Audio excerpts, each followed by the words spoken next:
2013 was a year of rapid growth in terms of both the quantities and prices of existing homes sold throughout Florida. By mid-year, in fact, Florida's inventory of existing homes for sale was roughly only half the size it was at its most recent peak in late 2010. Going into 2014, probably the biggest question on the minds of those in the industry was whether this frenetic pace would continue.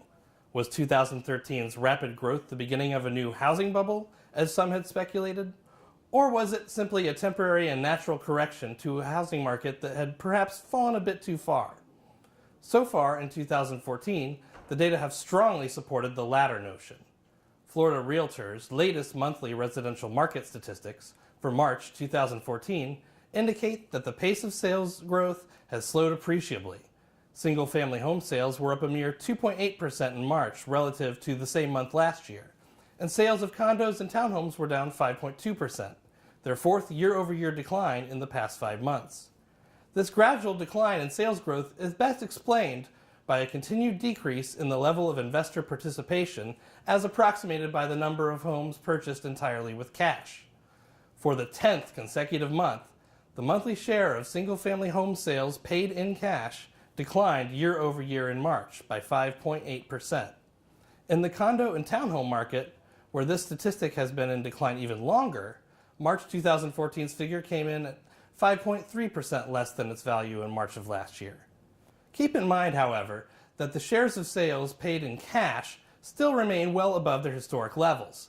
In March, for instance, cash-only sales still made up about 46% of the single-family home sales and 71% of condo and townhome sales. So, while investor participation has been dampened, it still remains a significant driver of demand in the current market for existing homes.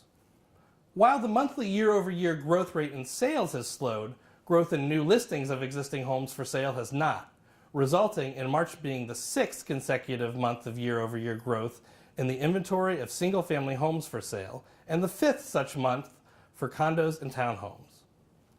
But despite this relative increase in the supply of existing homes on the market, prices continue to impressively move upward, signaling a sustained, robust level of housing demand.